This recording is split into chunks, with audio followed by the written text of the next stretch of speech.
शांति। मंचस्थ मेरी दोनों स्नेही बहनें, आदरणीय गीता बहन जी और आदरणीय डॉक्टर निरंजना बहन जी, ड्रामा का वो सीन हमें याद आ रहा है कि कैसे 27 मार्च 1977 को निरंजना बहन, अनु बहन आज नहीं है, हम उनको भी याद कर रहे हैं। मैं अहमदाबाद में थी और दादी जी ने विशेष बुलाया और उनके साथ में बड़ौदा रात को 11 बजे पहुंची, जहां मुझे मीना मिली जो निरंजना बहन की लौकिक बहन है। तो इस तरह मेरा 27 मार्च 1977 में, मैं तो बॉम्बे गामदेवी में थी, मुझे झट नोटिस मिला, आज्ञा का पालन करना होता है कि बड़ौदा में एक मेला है, आपको जाना है। तो उस श्रीमत को सिर माथे रखते हुए मैं बड़ौदा 25 दिन लगभग मुझे अहमदाबाद में रहने का अवसर मिला सरला दीदी के साथ, और उनकी बड़ी लौकिक बहन निमो बहन, उनके साथ मैं गामदेवी गई। दादी जी ने मुझे एक बहुत सुंदर वरदान दिया कि राज, तो गामदेवी जाएगी तो सब जगह पास हो जाएगी। और मैं तो बिल्कुल किन्हीं बातों को जानकार नहीं थी। घर में जरूर आश्रम था, 59 में ज्ञान मिला, साकार बाबा की 9 साल पालना मिली, और मम्मा भी 62 में घर में आई। वो पालना को पाते हुए मेरे मन में बिल्कुल इच्छा नहीं थी कि मैं बाहर निकलूं, मगर दादियों की वो रूहानी पालना से एक संकल्प खड़ा हुआ। और दादी जी का वो वर्ड आज भी मुझे याद आ रहा है कि अगर तू गामदेवी में पास हो जाएगी, जहां भी रहेगी वहां तू पास पास और पास रहेगी। तो मुझे दादी जी ने जब बड़ौदा सेवार्थ 1 मास के लिए भेजा था, मगर आज मुझे लग रहा है कि 77 से अब तक कितने वर्ष हो गए, वो 1 मास मुझे निरंतर याद रहता है। और वही दादी जी के वर्डिंग कई बार मुझे बुद्धि में आते हैं कि विघ्न बाधाएं तो बहुत जीवन यात्रा में आती हैं, कोई भी डेस्टिनेशन पर पहुंचने के लिए उन चीज़ों को क्रॉस करना बहुत ज़रूरी होता है। उसमें ही हमारी जीवन की बाहरी तंदुरुस्ती, आंतरिक तंदुरुस्ती कैसी है, उन चीज़ों को हम मेकअप करते हुए अपने उस लक्ष्य को प्राप्त करके ही रहेंगे। ऐसी भावना से मुझे भाषा समझ नहीं आती थी, कल्चर अलग था, बहुत सारी बातें जीवन के अंदर आई। पर मुझे मेरे ये दोनों साथी बहनें जो मेरे बाजू में ही बैठी हैं, तो मैं उनसे कुछ अलग झंकना रखती थी और ये दोनों बहनें मेरे से कुछ अलग झंकना रखती थी। हम रात को फारिग होकर के, निरंजना बहन तो सेवार्थ अपना हॉस्पिटल की सेवा पे, आप डॉक्टर थी, वहाँ जाती थी, गीता बहन और मैं, हम दोनों रहते थे। तो गुजराती का एक शब्द भी मुझे आता नहीं था, पर फिर भी जैसे तैसे मैंने बहुत कुछ चीज़ें दोनों बहनों से सीखी। और वे मेरे से पराए बाबा मम्मा की बातें हम रात को बैठ के किया करते थे, और आपस में तीनों का वो कुछ समय ऐसा बीता जो अभी तक उस समय को हम भूल नहीं सकते हैं। पर आज का ये कार्यक्रम जिसके लिए मुझे यहाँ बुलाया गया, तरु बहन बहुत छोटी थी, सेंटर विजय सोसाइटी में था, वो पढ़ने आया करती थी और बाबा की सेवा के लिए मुझे आग्रह करती थी, कोई कामकाज हो आप मुझे बताना। तो पढ़ाई के साथ वो बाबा की सेवा करती रही। सूर्यकांत भाई, नारायण भाई का आपस में कज़न ब्रदर है, तो उनका भी आना जाना रहा। फिर बड़ौदा में पढ़ लिख कर के ड्रामा ऐसा बना, उनको विवाह हुआ, वो सब चीज़ें ड्रामा के अंदर होती हैं, क्यों का क्या कोई प्रश्न ही नहीं है।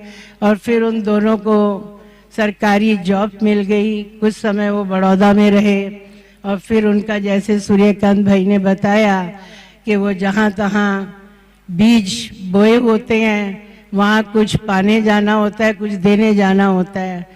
तो उसी मंजिल के रास्ते को तय करते करते वो रिटायर हुए दोनों, और उनका ये निज गांव रहा।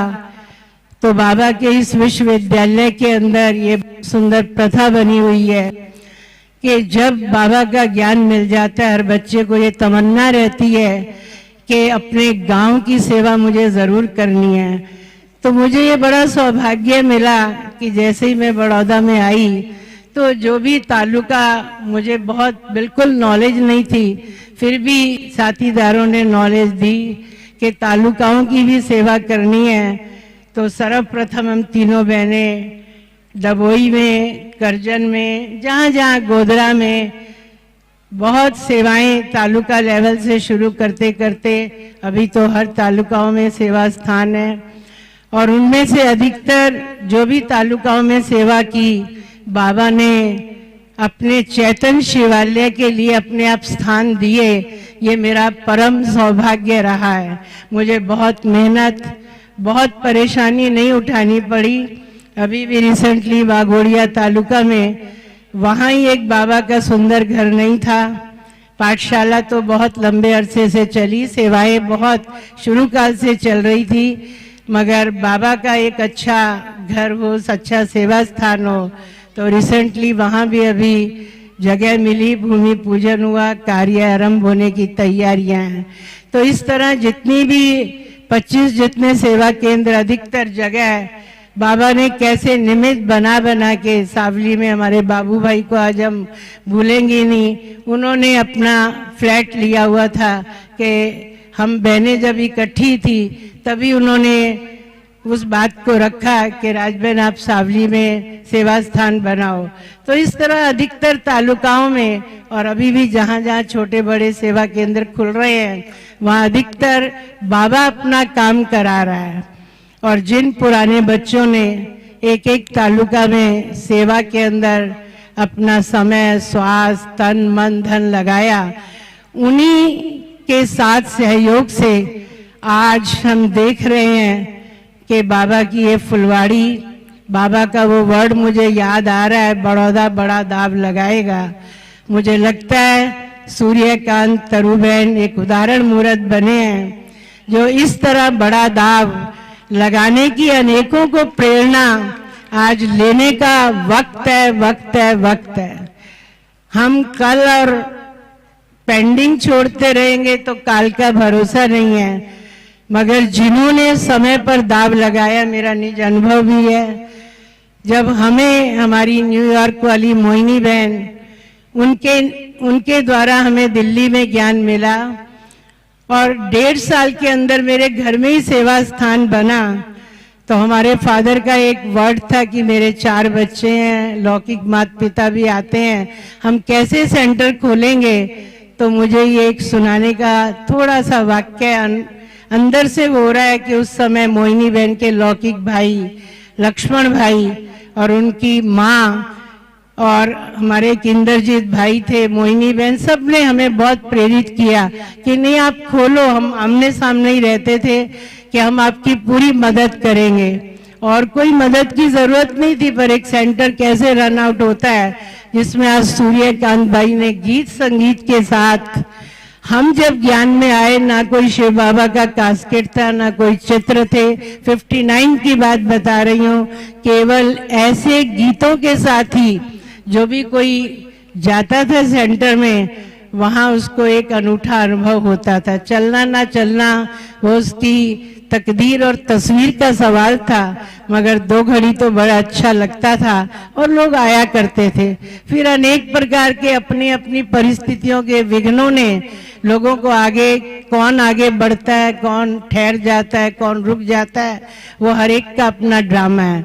तो आज सूर्यकांत भाई ने जो गीत संगीत के साथ अपने अनुभव युक्त ज्ञान को इस प्रेरणा से प्रेरित करने का एनवायरनमेंट बनाया कि अभी भी जो निर्बंधन है, अगर संपत्ति है तो समय पर दाव में लगाने वाला सौदागर आया है। अगर लगा देंगे तो भविष्य में माला माल और ऊंच पद के अधिकारी बनेंगे। तो इसी प्रकार बाबा की तो बहुत बातें हैं, समय आगे बढ़ता जा रहा है, पर मैं इन्हीं शुभकामनाओं और भावनाओं से सूर्यकांत और तरु बहन को कि कैसे ड्रामा में किस किस आत्मा का क्या क्या पार्ट होता है। उस समय बड़ा अजीबोगरीब सा लगता है, एनवायरनमेंट कुछ अलग ही बनता है, पर जो अपने लक्ष्य के अंदर दृढ़ता से कुछ करने का ठान लेते हैं, तो आज उनके इतने लंबी यात्रा ने क्या क्या कमाल नहीं दिखाया और बाबा ने उनके द्वारा क्या क्या कमाल नहीं करवाया। तो सारा श्रेय तो आज हम प्यारे शिव बाबा को, ब्रह्मा बाबा को, मातेश्वरी को, अपनी दादियों को दे रहे हैं, जिन्होंने हमारी वो रूहानी पालना की और हम उस रूहानी पालना को कितना औरों तक दिलो जान से दे रहे हैं। तो आज ये का सबूत है और सबने प्रेम के स्नेह भरे निमंत्रण को स्वीकार किया है और सब करके यहाँ हम सब उपस्थित हैं। तो मैं इस वाक्य से पूरा कर रही हूँ कि आदम को खुदा मत कहो, आदम खुदा नहीं, लेकिन खुदा के नूर से आदम जुदा नहीं। तो बाप अपने बच्चों से हमेशा साथ है, पर उसको साथ रखने वाले बच्चे कितनी दृढ़ता में साथ रखे हुए हैं, तो उनके जीवन में बाबा सफलता का हार ना पहनाए। और जिन्होंने खुद को माला का मनका बनाने का ठाना हुआ है, तो वो जरूर बाबा के गले के हार तो बने ही बने हैं, पर माला के दाने भी बन के ही रहेंगे, बन के ही रहेंगे।